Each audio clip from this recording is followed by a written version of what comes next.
A OMS, Organização Mundial de Saúde, declarou pandemia para o Covid-19, infecção causada pelo novo coronavírus.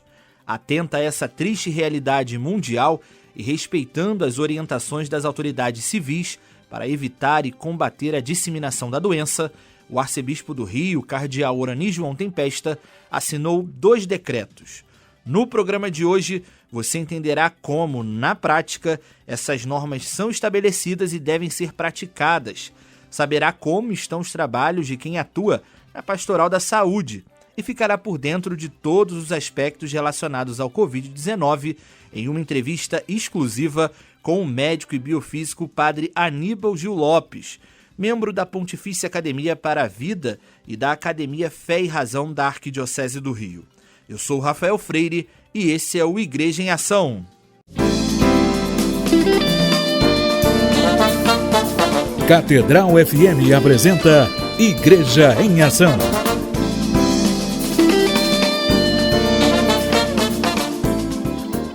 A OMS, Organização Mundial de Saúde, declarou pandemia para o Covid-19, infecção causada pelo novo coronavírus. O número de pacientes infectados, de mortes e de países atingidos deve aumentar nos próximos dias e semanas.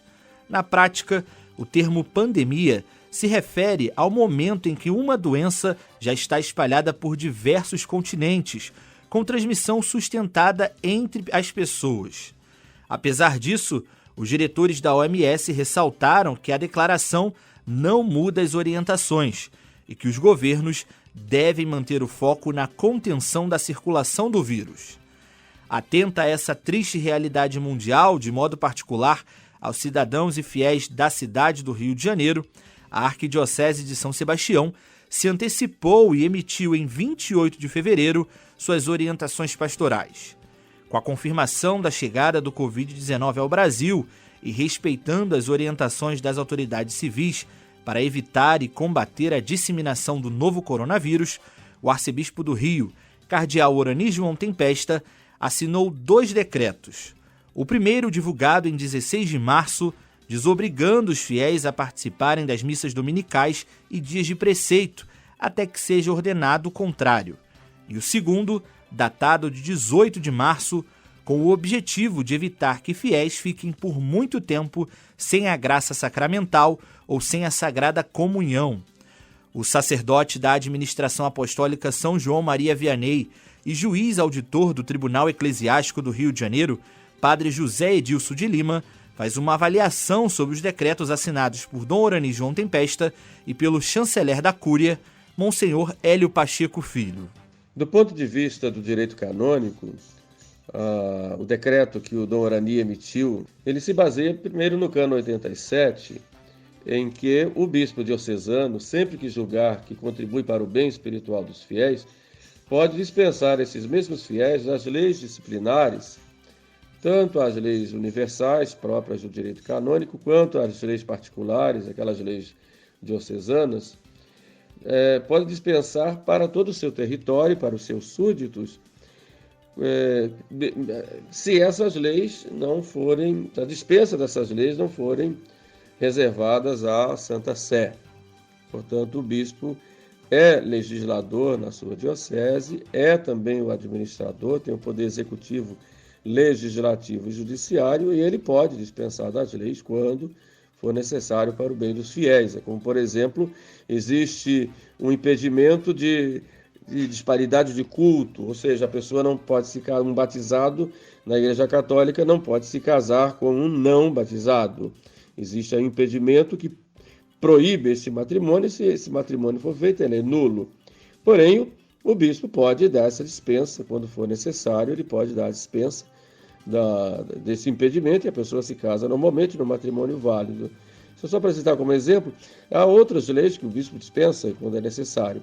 No caso aí do coronavírus, existindo esse grave risco de disseminação desse vírus, e a aglomeração de pessoas vai ser uma ocasião muito próxima para que isso aconteça, para o bem das pessoas, aí não só o bem físico, mas também o bem espiritual, o bispo pode dispensar, e foi exatamente isso que o Dom Orani fez.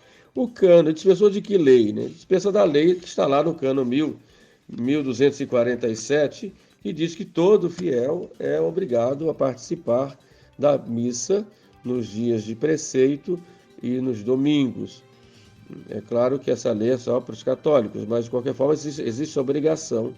E o bispo aí, então, ele vendo essa necessidade, e diz lá que o bispo pode até dispensar quando houver uma necessidade, o bispo vendo essa grave necessidade, o bispo então dispensa. No cano 1247, 1248 fala também dessa dispensa.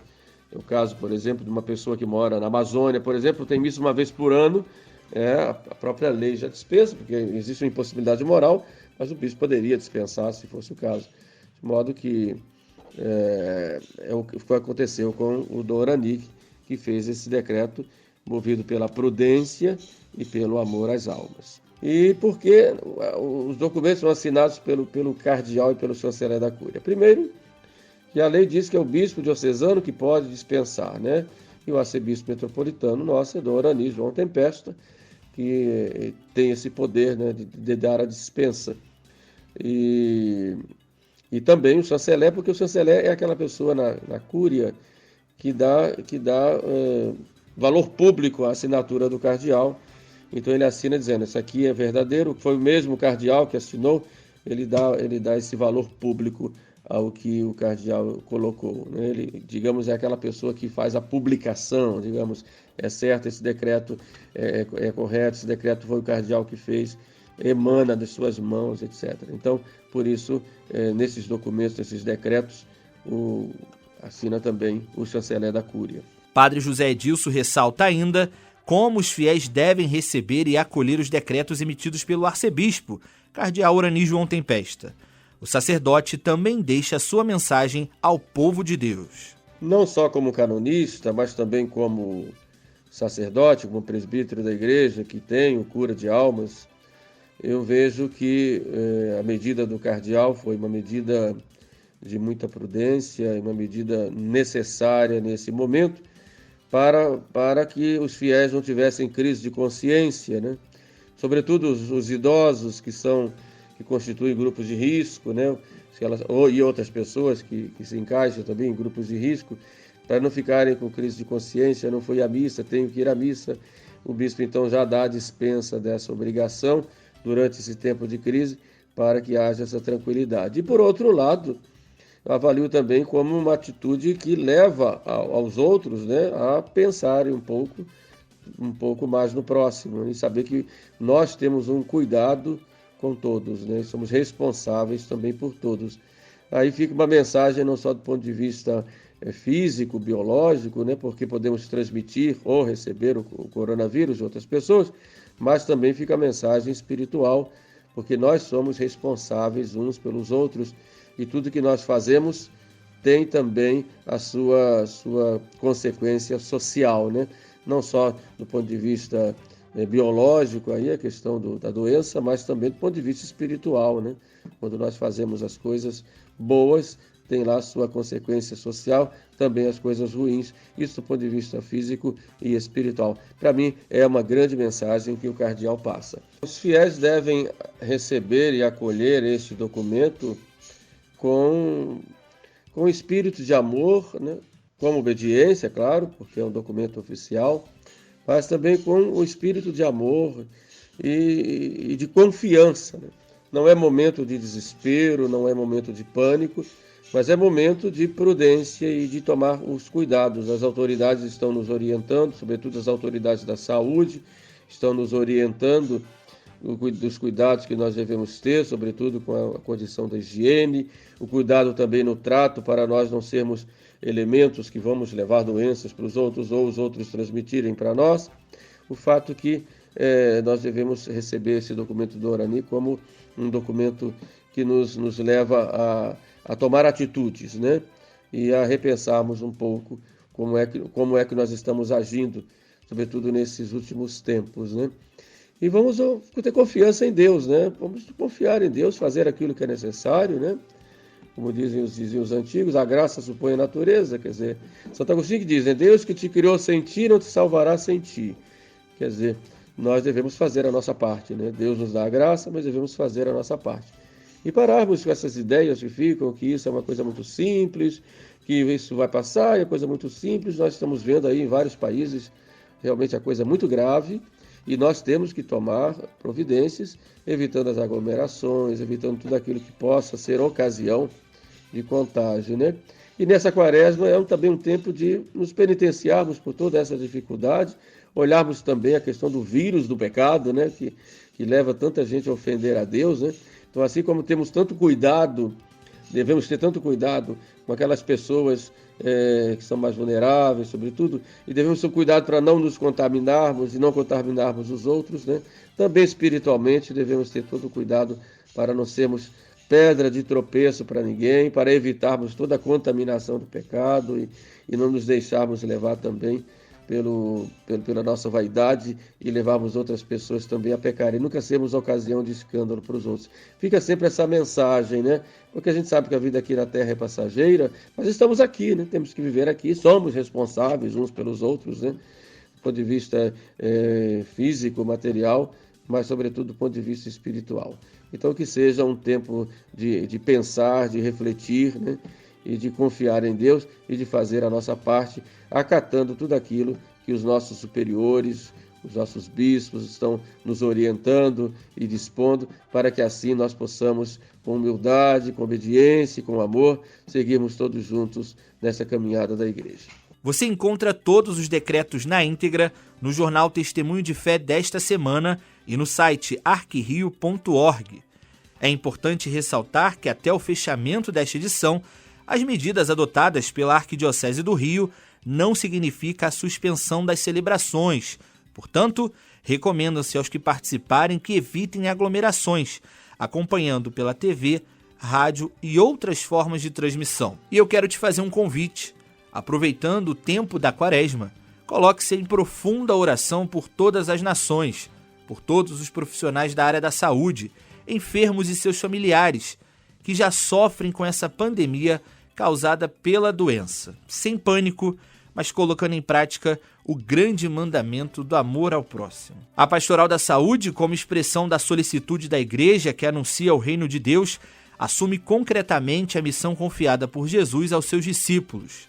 Assim, enquanto ajuda o doente na reconstrução de sua relação de intimidade com Deus, consigo e com o mundo que o cerca, anunciando que Jesus, tornando presente a misericórdia do Pai, veio não para condenar, mas para perdoar e salvar, abre uma porta de esperança diante da obscuridade do sofrimento.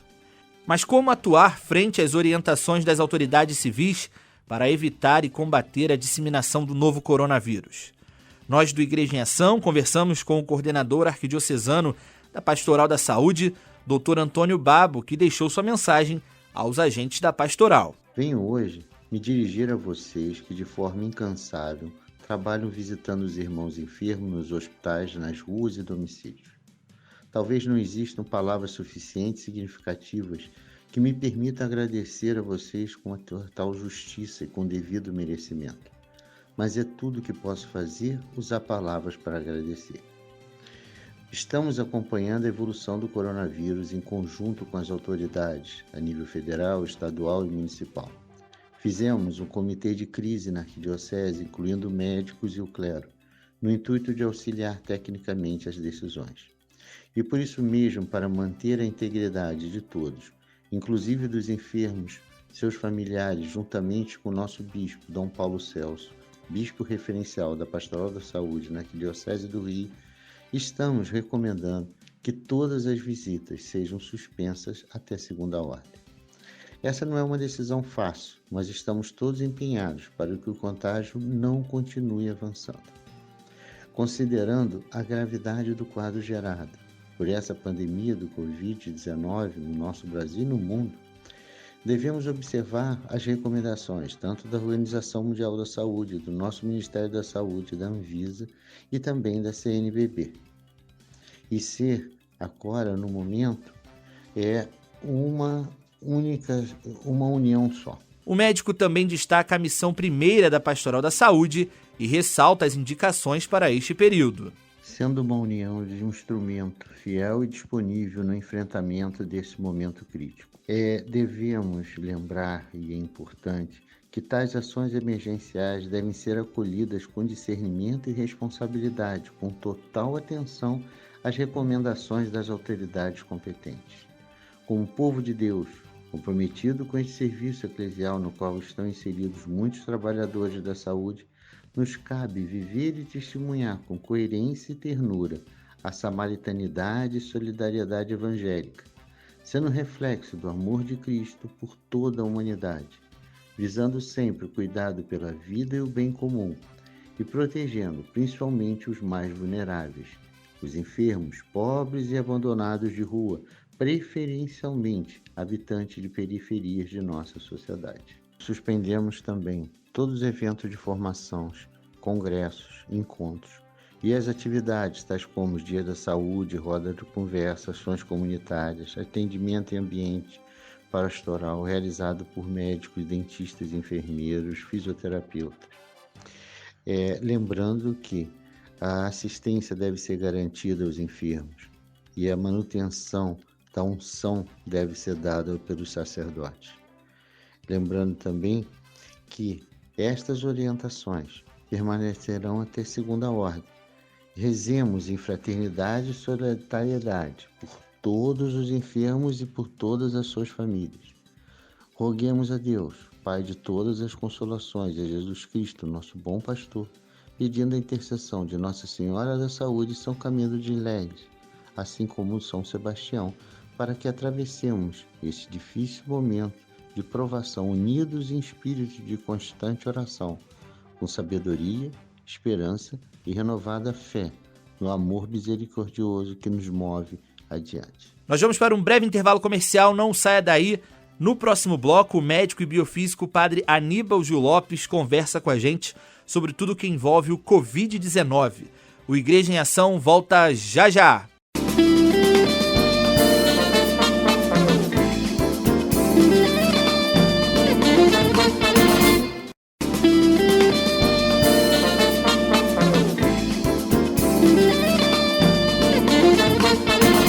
Estamos de volta com o Igreja em Ação e os relatórios da Organização Mundial de Saúde, a OMS, e do Ministério da Saúde apontam que alguns grupos e faixas da população são mais suscetíveis ou vulneráveis à Covid-19, doença causada pelo novo coronavírus. Entre esses grupos mais vulneráveis e suscetíveis estão idosos, diabéticos, hipertensos, quem tem insuficiência renal crônica, doença respiratória crônica e doença cardiovascular. O médico e biofísico Padre Aníbal Gil Lopes, membro da Pontifícia Academia para a Vida e da Academia Fé e Razão da Arquidiocese do Rio, fez um breve panorama sobre a atual pandemia do Covid-19. Em primeiro lugar, quero saudar todos os ouvintes da Rádio Catedral. Paz e bem, alegria e esperança em Jesus, Senhor da vida. Como tem sido amplamente divulgado, a atual pandemia do coronavírus é grave pelo fato desse vírus apresentar alta taxa de transmissão. Os dados disponíveis indicam que cada pessoa contaminada contamina cerca de outras 3 pessoas. Isso faz com que a propagação seja muito rápida. É o que vem acontecendo na cidade do Rio de Janeiro, como já aconteceu na China, na Itália e em outros países. A doença provoca, na grande maioria das pessoas, um quadro leve, sem maiores consequências. Todavia, as pessoas com a saúde mais frágil, devido ao fato de serem, por exemplo, diabéticos, hipertensos, obesos, portadores de doenças cardíacas, pulmonares, câncer, ou as que fazem tratamentos que diminuem a imunidade, como ocorre com os transplantados, e várias outras condições, podem apresentar quadros muito graves de insuficiência respiratória, que exigem ventilação mecânica por períodos longos e pode causar a morte de um certo número deles. Claro é que os idosos são os que mais apresentam essas condições e formam um importante grupo de risco. Deve ser ressaltado que até o momento não há vacina para prevenir ou medicamento eficaz para curar a doença. O tratamento dos doentes graves exige os equipamentos presentes nas salas de tratamento intensivo ou salas cirúrgicas, e cada paciente fica, em média, cerca de 3 semanas em tratamento. O maior problema enfrentado nos países onde a pandemia se instalou antes do Brasil, como a China e a Itália, é o da falta de equipamentos suficientes para atender todos os que precisam de tratamento, aumentando assim o número de mortos pela falta de tratamento disponível. Isso poderá ocorrer em nossa cidade em pouco tempo. Nossos hospitais já estão se preparando para essa situação emergencial. Estão sendo adquiridos novos ventiladores mecânicos e quartos comuns estão sendo transformados em unidades de tratamento intensivo. Também estão sendo suspensas todas as cirurgias ou tratamentos que podem ser adiados com a finalidade de disponibilizar o maior número possível de leitos. Lembrando que as salas cirúrgicas serão utilizadas como unidades de terapia intensiva para os doentes graves, pois elas são equipadas com ventiladores utilizados na anestesia. Mesmo assim, se a pandemia progredir rapidamente em nossa cidade, faltarão instalações apropriadas para o tratamento de todos, e haverá uma perda de vidas por falta de condições de tratamento. Por outro lado, dada a alta contagiosidade, muitos profissionais da área da saúde ficarão doentes, e com isso poderá haver falta de profissionais para atender os doentes. O sacerdote, que é médico e biofísico, também ponderou sobre o que pode ser feito diante de uma situação tão grave. Ele destacou ainda o importante papel da Arquidiocese de São Sebastião do Rio de Janeiro na contenção dessa doença. O desejado é que a velocidade de propagação da doença seja reduzida. Isso evitaria que todos adoecessem ao mesmo tempo, diminuindo o número de leitos simultaneamente necessários a cada momento. A estratégia fundamental para reduzir a velocidade de propagação da doença e seu impacto em nossa cidade ou em qualquer lugar do mundo é o isolamento social. Exatamente isso. Isolamento social. A doença só chega onde pessoas contaminadas chegam. Se as pessoas não se encontram, o vírus não passa de uma para outra.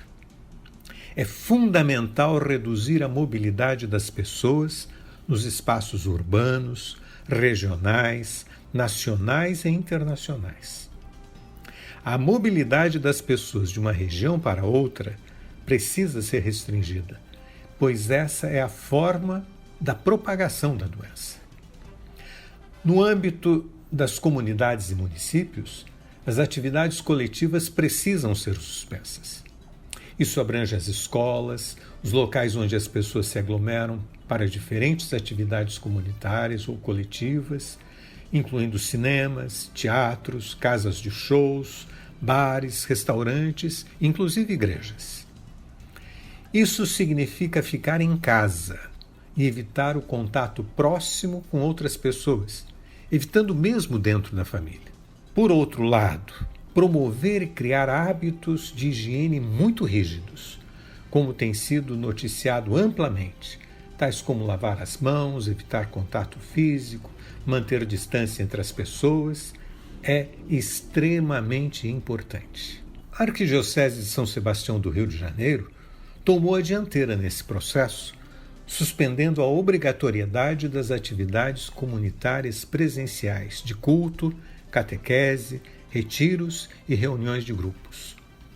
A Arquidiocese está usando e usará todos os meios de comunicação disponíveis, tais como rádio, TV, WhatsApp, para exercer o seu ministério evangélico, de anunciar a palavra da vida, da esperança, do consolo, para orientar, apoiar, criar laços de solidariedade e fraternidade, particularmente entre os mais abandonados e desassistidos. Isolamento social pode gerar a sensação de abandono, solidão, desesperança, pessimismo e depressão. A Arquidiocese está muito atenta para, através de diferentes meios, criar esse espaço de encontro próximo, mesmo que virtual, entre pessoas. Certamente nossas comunidades de fé saberão encontrar caminhos de apoio, tais como o auxílio aos mais frágeis, esse auxílio a fazer as compras dos produtos básicos, evitando que tais pessoas se exponham ao contágio, o contato telefônico por outros meios que superem o isolamento e a solidão. Certamente, haverá os que, movidos pelo amor e pela caridade, serão capazes de cuidar mais diretamente dos que necessitarem. Nesse caso, as recomendações dos órgãos governamentais de saúde devem ser estritamente seguidas para que, por um lado, tomem todos os cuidados para não se exporem ao risco de contaminação, protegendo sua própria saúde e sua própria vida. Por outro lado, serem extremamente cuidadosos para não expor o outro ao risco de contágio, particularmente os mais velhos e com saúde frágil. Padre Aníbal Gil Lopes encerrou sua entrevista, deixando uma mensagem a você, amigo ouvinte da Rádio Catedral. No final deste programa, eu gostaria de anunciar a esperança que o Senhor Jesus nos dá através da sua morte e ressurreição, que estaremos a celebrar na Páscoa. A cruz do Senhor Jesus é o sinal maior do amor, o amor que permite dar a própria vida pelo outro. Que ao celebrarmos em nossos corações, em nossas casas, o mistério pascal, possamos compreender que o sentido da vida vai muito além da possibilidade de desfrutar bens e produtos, do lazer e outros prazeres passageiros. Que a Páscoa que se aproxima nos liberte do egoísmo e permita ver que o sentido de nossa vida depende de sermos fraternos e solidários. Que Deus nos abençoe. Que Maria, Mãe de Deus e nossa, nos conduza ao seu Filho. Que a intercessão de São Sebastião nos consiga força e coragem para vencer as dificuldades e construir um mundo melhor. Amém. E assim nós finalizamos o programa de hoje. O Igreja em Ação vai ficando por aqui. Nossa edição retorna no próximo sábado, a partir das 5 da tarde. Até lá!